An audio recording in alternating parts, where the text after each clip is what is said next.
She walked into that wedding hall looking like a lamb being led to slaughter. Head down. Shoulders caved in. Fingers trembling around a bouquet of white lilies that someone had shoved into her hands 20 minutes ago like an afterthought. The guests were already whispering. Already laughing. Already placing bets on how long this marriage would last before the great Jang Hyunwoo discarded her like trash. Nobody looked at Amara Osei and saw a threat. That was their first mistake. The second mistake was forcing her to the altar in the first place. If you are new here, welcome to Afro-Korean stories where love is never simple, revenge is always personal, and the ones they underestimate always hit the hardest. Subscribe right now and hit that bell so you never miss a story like this one. Now let us get back to the wedding nobody was supposed to survive. Amara had arrived in Seoul 3 months ago with 2 suitcases, a scholarship to Yonsei University, and a mother whose medical bills had been quietly, efficiently used against her. That was how the Jang family operated. They did not ask. They did not negotiate. They identified what you loved most in the world and they held it over your head until your knees buckled. Her mother, Grace Osei, had worked as a seamstress for 22 years in Accra. She had saved every sadi, prayed every morning before dawn, and sent her daughter to Seoul on faith and hope and sheer stubborn love. She did not know that the hospital treating her failing heart was owned by Jang Industries. She did not know that the man paying her bills was also the man deciding her daughter's future. Amara found out on a Tuesday. Chairman Jang Myung-suk had summoned her to his office on the 47th floor of Jang Tower like she was an employee being called in for a performance review. He was 70 years old with the eyes of a man who had never once felt guilty about anything he had done. He slid a folder across his glass desk without looking at her. "Your mother's surgery is scheduled for next Friday," he said. 14 million won. Already paid. Amara stared at the folder. She did not touch it. "The condition," he continued, finally lifting his eyes to meet hers, "is simple. You will marry my son Hyunwoo. You will be his wife in every public sense. You will not embarrass this family. You will not ask questions that are not your business. And when the time comes, you will step aside gracefully." "Step aside," she repeated. "He has a woman he intends to be with eventually. Someone appropriate. Someone from the right family." He said it the way people said the weather was cold. Just a fact. Just the way things were. "You will be a placeholder. A buffer. The board of directors requires that he be married before he can inherit full control of the company." But nobody had told the Jang family that Amara Osei did not just have a scholarship. She had a mind that had gotten her into 3 universities simultaneously. She had grown up watching her mother navigate creditors, corrupt landlords, and an entire system designed to grind people like them into dust. She had survived things that would have broken people twice her age. And she had 3 months before the wedding. 3 months was enough time to learn everything. Jang Hyunwoo was 29. The heir. The monster, as the business press sometimes called him when they thought they were being complimentary. He had taken his father's company and transformed its profit margins through methods that kept lawyers very busy and journalists very nervous. He was cold, brutally efficient, and reportedly had not smiled genuinely in 6 years. He was also, and this was the part that the whisper network of Jang household staff confirmed, deeply involved in something that the Jang family's legitimate business empire was only the surface of. The White Wolf. That was what they called the shadow operation. The underground network that moved through Seoul's elite circles like a current beneath still water. Finance, blackmail, protection, the quiet elimination of business rivals through means that left no fingerprints.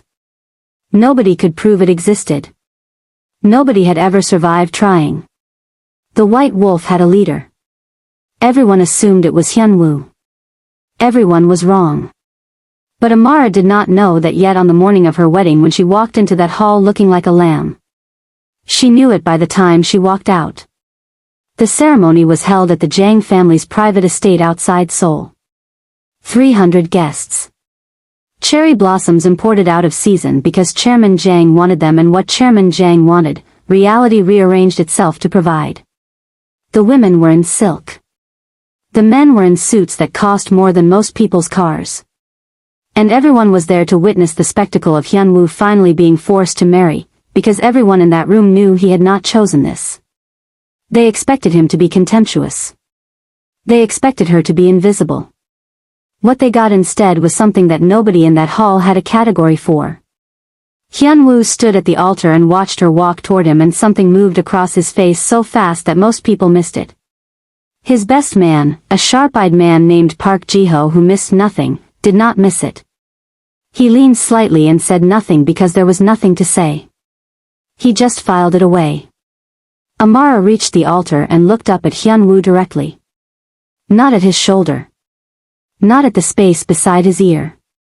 Directly into his eyes. His eyes were dark and absolutely unreadable, and he looked at her like she was a problem he had not been adequately briefed on. The officiant began to speak. In the front row, the woman who was supposed to eventually replace Amara sat with a smile painted on her face and murder in her eyes. Her name was Seo Yerin.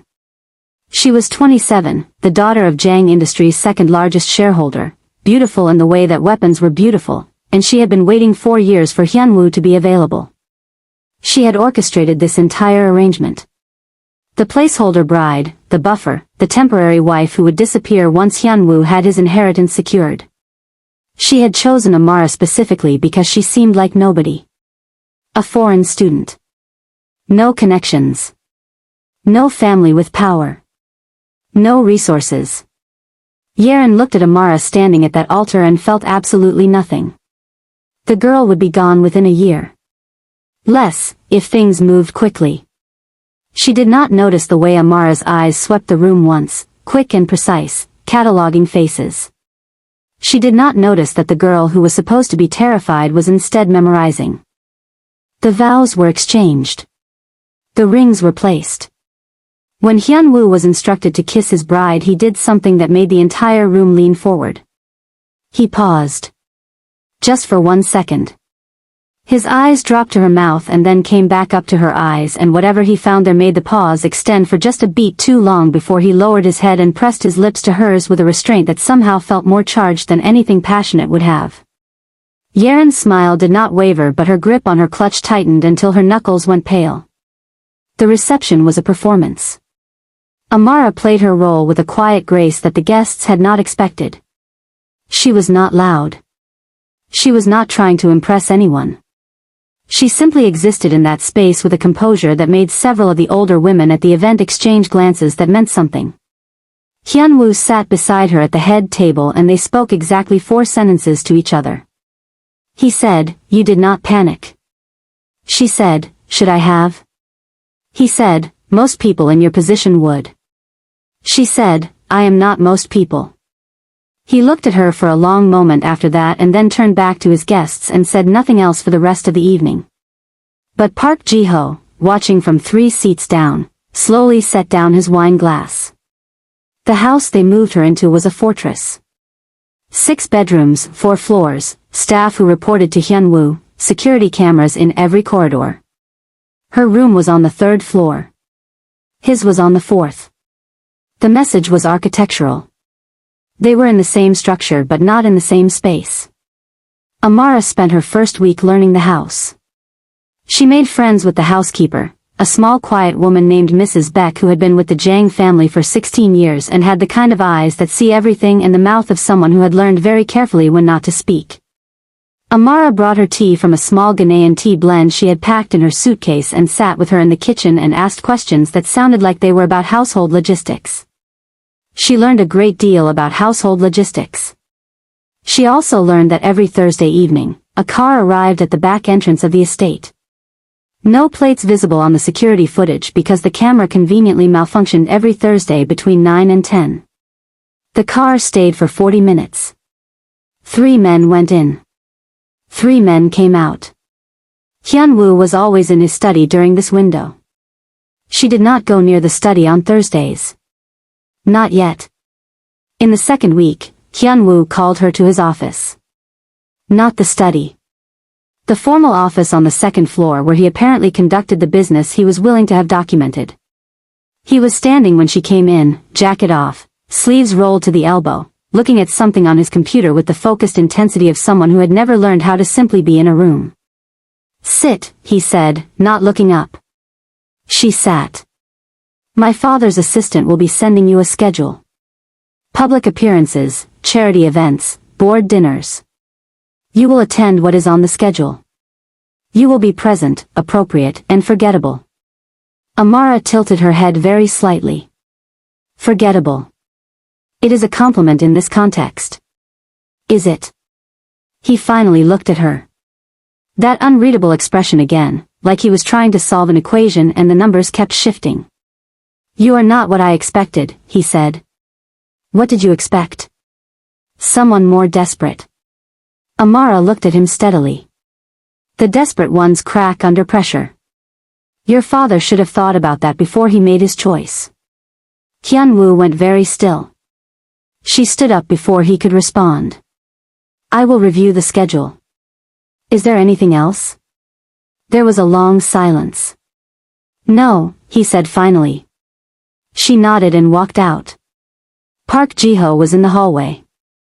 He had clearly been there long enough to hear the last portion of that conversation because there was something on his face that might have been, on anyone else, a smile.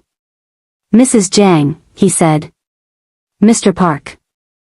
You should be careful," he said quietly, with genuine intent behind it. "Not a threat. Something more complicated than a threat." "Of what specifically?" she asked. He looked at her for a moment. "This house has a lot of walls," he said. "Some of them are there to keep things out. Some of them are there to keep things in." He walked away before she could ask what he meant. She found out what he meant in the third week. If you are still watching, drop a comment right now and tell me Team Amara or Team Chaos because this story is about to get so much darker before it gets better. And if you have not subscribed yet, what are you waiting for? Join the Afro-Korean family right now. It started with a phone call she was not supposed to hear. She had been in the garden at 11 at night because she could not sleep and the garden was the one place in the house that felt like it had not been designed to make her feel small. She was sitting on a stone bench near the east wall when the window above her, which she had not realized was Hyun-woo's study window, opened slightly and his voice came down to her in fragments. She did not move. "It is under control," he was saying, in the low flat voice he used when he was containing something. "Tell him the shipment stays where it is until I give the word." "No. Nobody touches Kim without my authorization." "I said nobody." Silence. He was listening. Then, in a different register entirely, quieter and harder, "Find out who leaked the Seoul account information. Find out and bring them to me. I do not care how." The window closed. Amara sat in the garden for a very long time. She went back inside and she sat at her desk and she opened the notebook she had been keeping since before the wedding and she began to write. Because Amara Osei had not spent 3 months just learning about Jang Hyun-woo. She had spent 3 months building a file. A real file. Names, dates, the financial thread she had pulled at during late nights using skills that her scholarship committee had described as exceptional analytical capacity and which she had spent the last 3 months pointing at the Jang family like a scalpel. She had already established contact with someone. His name was Detective Oh Sang-min. He was one of Seoul's most tenacious financial crimes investigators and he had been building a case against Jang Industries for 4 years without enough to bring to a prosecutor. He had found Amara through a circuitous route that involved her posting very specific analytical questions in a financial law forum under a pseudonym, questions that could only come from someone with inside access to certain structures. He had reached out carefully. She had been careful in return. They had an arrangement. She gathered. He verified. When there was enough, they moved. She was not a placeholder. She had never been a placeholder. She was a white-hot, razor-edged instrument of precision walking through the Jang family estate every day like she was simply surviving when she was actually taking it apart brick by brick. The 4th week was when everything started to crack. Yerin arrived at the house. She arrived with a smile and 2 bottles of wine and the ease of someone who considered this space already hers, and she walked in like she owned the air and sat in the living room and spoke to Hyun-woo with a familiarity that was designed specifically for Amara to witness. Amara poured her tea and sat across from her and smiled. You have settled in beautifully, Yeren said to her, with the warmth of someone describing furniture that was adequately placed. I was worried it would be an adjustment. Seoul is an extraordinary city, Amara said pleasantly. There is always something new to discover. Something flickered in Yeren's eyes. She had expected discomfort. Awkwardness. The social vulnerability of a woman who knew she was temporary. Hyun-woo was watching them both from his armchair with the expression of someone watching a chess game and not being entirely sure which player had more pieces. Hyun-woo tells me you are quite studious, Yeren continued. Spending a lot of time in the library. Research, Amara said. I find that the more you know about a place, the more you understand it. What kind of research? Amara smiled. Corporate structures. Financial law. The way large organizations move money across borders. She tilted her head slightly. Fascinating field. So many layers. The room went very quiet. Hyun-woo set down his drink. Yeren's smile stayed in place through what was clearly considerable effort. How interesting, she said. Isn't it? Amara agreed. After Yeren left, Hyun-woo stood in the hallway and looked at Amara with an intensity that had a different quality to it than anything before. What are you doing? He said. It was not a question. Having tea with a guest, Amara said. Amara. It was the first time he had used her name. Her actual name. Not Mrs. Jang, not a gesture, but her name, in a voice that was stripped of the professional distance he usually wrapped around everything. She stopped. Turned to look at him. You should tell me, he said slowly, quietly, like he was translating something from a language he did not speak naturally, if you are in danger. She studied his face. Why? His jaw tightened. Because. Because why? He looked at her for a long moment and then something behind his eyes shifted and he said, very low, because my father made a decision that I did not fully understand the dimensions of when he made it. And I am beginning to see those dimensions now. Amara held his gaze. Her heart was doing something complicated but her face was still. I am fine, she said. That is not an answer. It is the only one I have right now. She went upstairs. She sat on her bed and pressed her hands flat against her thighs and breathed. Because the thing that nobody had accounted for, not Chairman Jang, not Yeren, not Detective O, not even Amara herself in her most honest moments, was that Jang Hyun-woo was not what any of them thought he was either. She started to understand that in the 5th week when Mrs. Beck, who had never volunteered information, came to her with a cup of tea she had not asked for and sat across from her at the kitchen table and said, very quietly, there is something you should know about the Thursday meetings. Amara waited. Mr. Hyun-woo does not lead them, Mrs. Beck said. He attends them because he has to.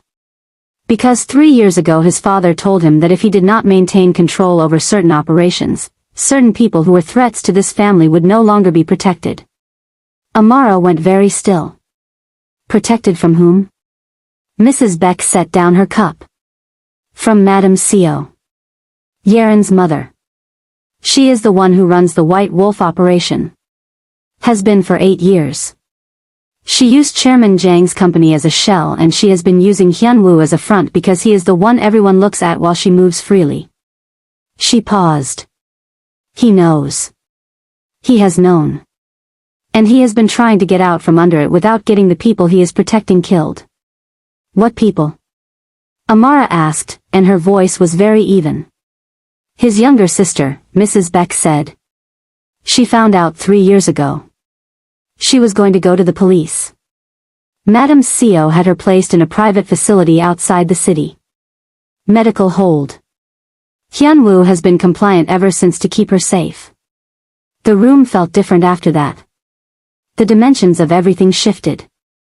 Amara sat with this new information for exactly 48 hours. Then she reached out to Detective O. I need everything you have on Madame Seo, she said. And I need to know which prosecutor will move fastest. How fast are we talking? He asked. I need to be ready to move in 2 weeks, she said. Silence on the line. Amara, he said carefully, if you are inside that house and Madame Seo figures out you are building against her specifically, not Jang Industries, you could. I know the risk, she said. Do you? Yes, she said firmly. But someone in there is trapped too. And I will not leave without them. She did not tell O about the sister. Not yet. But she started building that thread into her documentation. The thing she had not calculated for happened in the 6th week on a night when Seoul was raining so hard that the garden was invisible through the windows and the house felt like it had contracted around its inhabitants. She was in the library at midnight when Hyun-woo walked in. He stopped when he saw her. She looked up from her desk. They had been existing in a kind of charged parallel since the hallway conversation, both aware of something building between them, both unwilling to name it. I could not sleep, she said, before he could construct a reason to leave. Neither could I. He came in and sat in the chair across from her desk and looked at what she was reading. His face did not change, but something in his posture shifted very slightly. He recognized what it was. Amara watched him recognize it. You are not a student on a scholarship, he said finally. I am a student on a scholarship, she said. I am also other things. Who are you working with? She met his eyes. The question was the moment.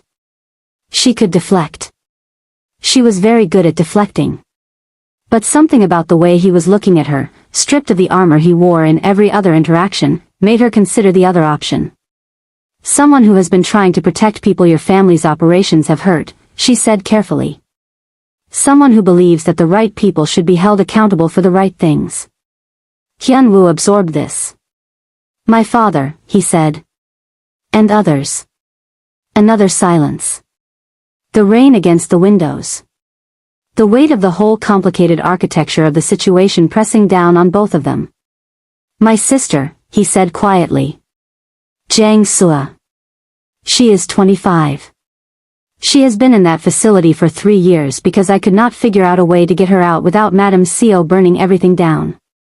I know, Amara said. His head came up sharply.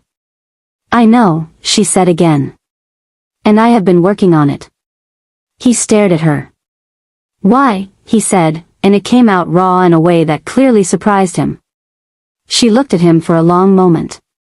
Because nobody should be used as a weapon against the people who love them, she said.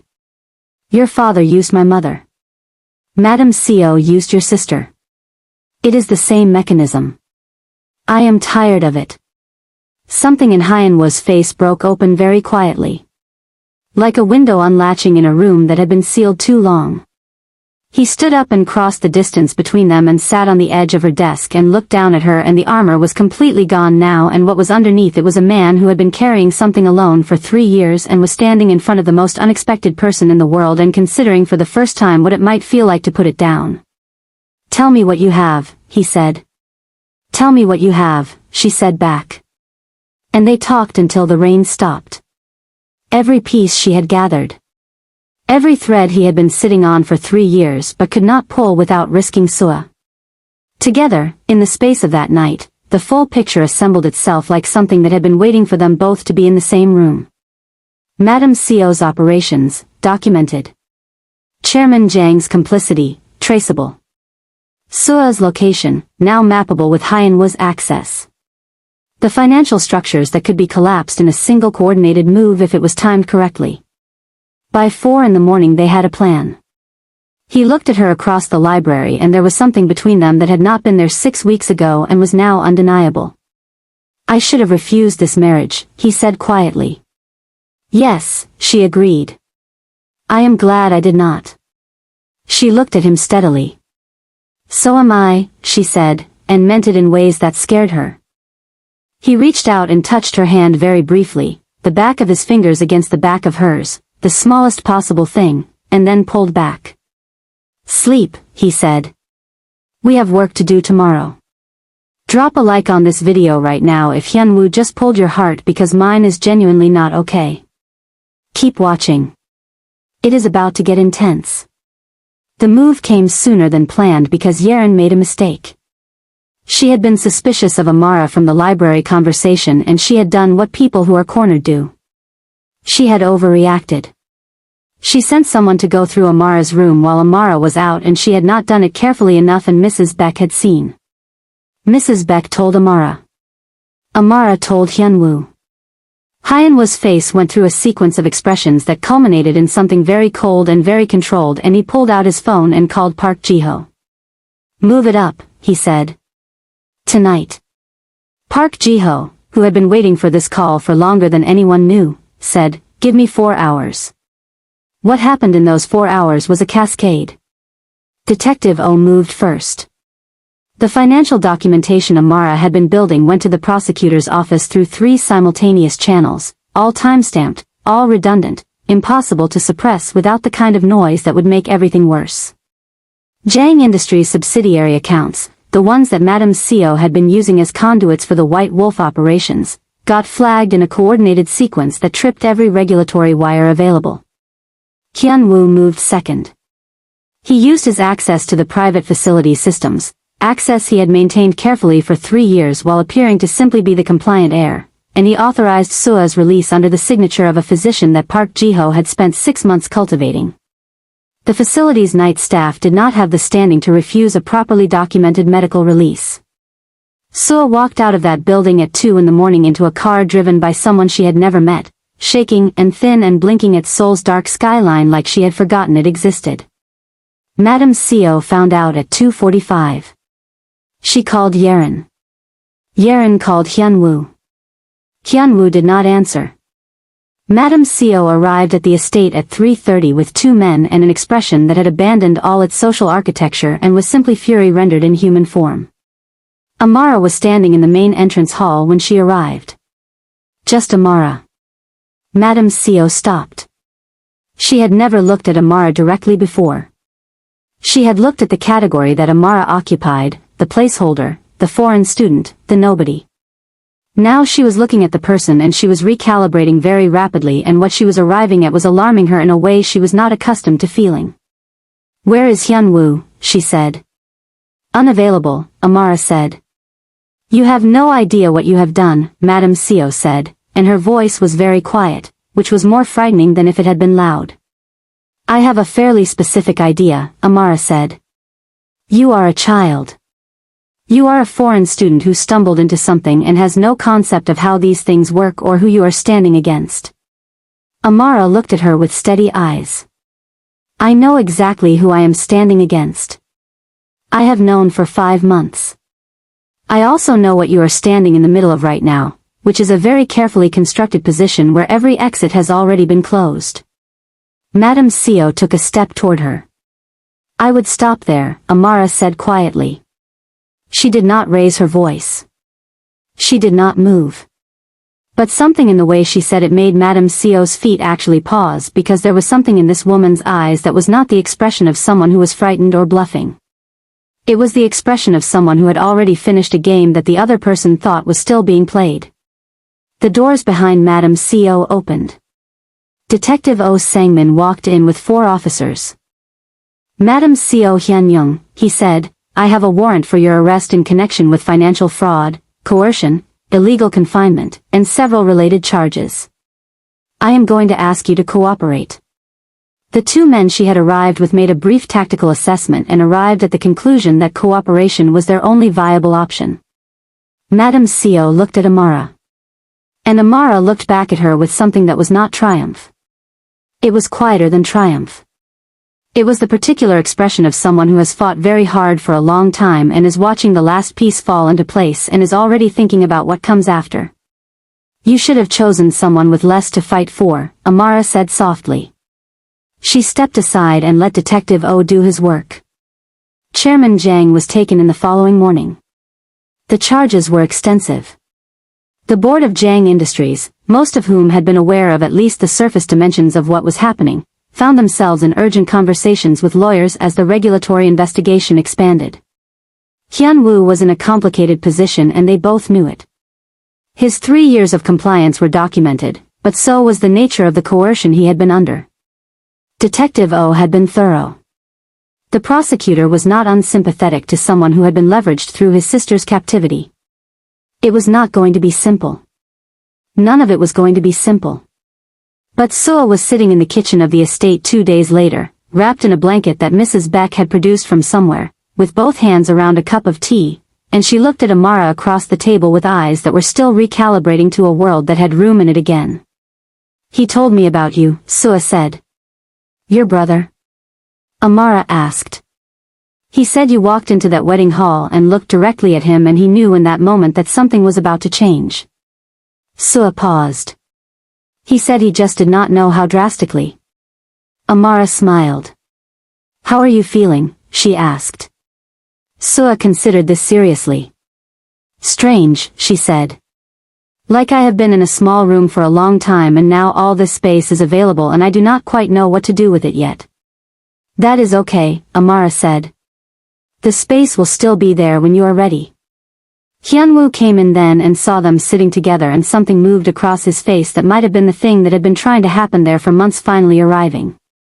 He sat down. Mrs. Beck made more tea without being asked. They stayed at that table for a long time. The settlement that Chairman Jang had promised Amara, the quiet payoff for being temporary, never came because there was no Chairman Jang left to issue it and the legal proceedings had frozen most of the family's accessible assets pending the investigation. Amara's lawyer, who she had retained 3 months before the wedding using money from a source that she declined to specify, had already anticipated this. She was not concerned about the settlement. She was concerned about her mother, who was recovering well from surgery and who called every Sunday morning before dawn and talked about the garden. Amara called her the morning after the arrests and said, "Mom, I have something to tell you." Grace Osei listened to the whole story without interrupting. When Amara finished there was a long silence. "Amara Abina Osei," her mother said. "Yes, Mom. I raised you to have sense," Grace Osei said. "Did I not?" "You did. And you walked into a Korean Mafia family's house and took them apart from the inside." "With help," Amara said. Another pause. "Is this man good to you?" Grace asked. "This Hyunwoo." Amara looked out the window. Hyunwoo was in the garden, sitting on the stone bench she had claimed as her own that first week, his jacket off, head tilted back slightly toward the sky, looking like someone who had set down a very heavy thing and was still adjusting to the feeling of his hands being empty. "He is getting there," Amara said. "We both are." "Good," Grace said. "Because you deserve someone who gets there. And he sounds like someone worth getting somewhere with." Amara smiled. "Go water your garden, Mom. I will water it when I want. Send me a photograph of this man." The legal proceedings took the better part of a year. Madam Seo received 12 years. Chairman Jang, in light of his age and a cooperation arrangement brokered by extremely expensive lawyers, received a suspended sentence and a corporate ban. Yerin left Seoul for a period that extended indefinitely. Jang Industries went into a restructuring overseen by an independent board, with Hyunwoo retaining a minority advisory position contingent on the outcome of his own legal review. The review concluded that the documented coercion was sufficient to establish that his compliance had been compelled. He was cleared. It was not the clean outcome. It was not the neat resolution. It was the complicated, layered, thoroughly imperfect outcome of a situation that had never been clean from the start. There were people who still looked at the Jang name and saw what it had been. There were battles ahead that would require patience and stubbornness and a willingness to stay in hard rooms. Amara was good at all three. She finished her degree. She accepted a position with a firm that specialized in financial forensics, which surprised nobody who had spent any time paying attention to her. She and Hyunwoo were still married. This also surprised nobody who had seen them in that library at 4 in the morning with the rain against the windows and a plan spread out between them like something they were building together. He was not the same person. She was not the same person either. They had become something different through the process of being in each other's proximity during a year that had stripped everything unnecessary away and left only what was actual. He was, she discovered, someone who had opinions about tea that were frankly excessive. Who read things and remembered them precisely. who had a dry, quiet way of being funny that she had not expected, who watched her work sometimes with an expression that he probably did not know was as readable as it was. She was, he discovered, someone who could not walk past a plant without assessing whether it was properly watered, who sang under her breath in the kitchen at 7 in the morning, who argued positions with a ferocity that made him want to argue back just to watch her eyes sharpen, who was, in the most fundamental sense he knew how to measure, the most capable person he had ever been in a room with. He told her this one evening in the garden on the stone bench that had become their bench in the way that things become yours without anyone officially deciding. She looked at him sideways. "That is the most romantic thing you have ever said to me," she said. It was meant to be a compliment. It was a compliment. It was also unexpectedly romantic. "For you." He looked at her for a moment. "There are things I am still learning," he said carefully. "I know," she said. "Me too." He reached over and took her hand. Not the way he had touched her hand in the library. Not that careful small thing. He took her hand like he had decided to, fully and without the previous restraint, and he did not let go. Sua, watching from the kitchen window with Mrs. Beck, said, finally. Mrs. Beck made a sound that was not quite dignified but was deeply satisfied and went to put the kettle on. The woman who had walked into that wedding hall with her head down and her hands trembling around a borrowed bouquet of white lilies was gone. In her place was something the Jang family should have been warned about. Something that had always been there, waiting. The white wolf had never been Hyunwoo. It had never been Madame Co either, not really. The white wolf was a name people used for something they were afraid of but could not name. Something that moved through the spaces between power and dismantled the machinery from within. Something patient and precise and impossible to stop once it had decided. The guest list at that wedding had included 300 people who had looked at Amara Osei and seen nothing worth watching. Every single one of them had been wrong. And somewhere in Accra, in a small house with a garden that was coming in beautifully this season, a woman named Grace Osei watered her plants every morning before dawn and told anyone who asked that her daughter was doing extraordinary things in Seoul. She had never had any doubt. If you made it to the end of this story, you are the real one. Drop a comment below and tell me what moment hit you the hardest. Was it Amara in that library? Was it Hyunwoo and his sister? Was it Grace Osei just knowing? Tell me everything. And if you loved this story, please like this video and share it because these Afro-Korean stories deserve to reach every single person who needs them. Subscribe to the channel if you have not already and hit that notification bell so you never miss what comes next. We have so many more stories where this one came from and I promise you, they only get better. Thank you for watching. I will see you in the next one.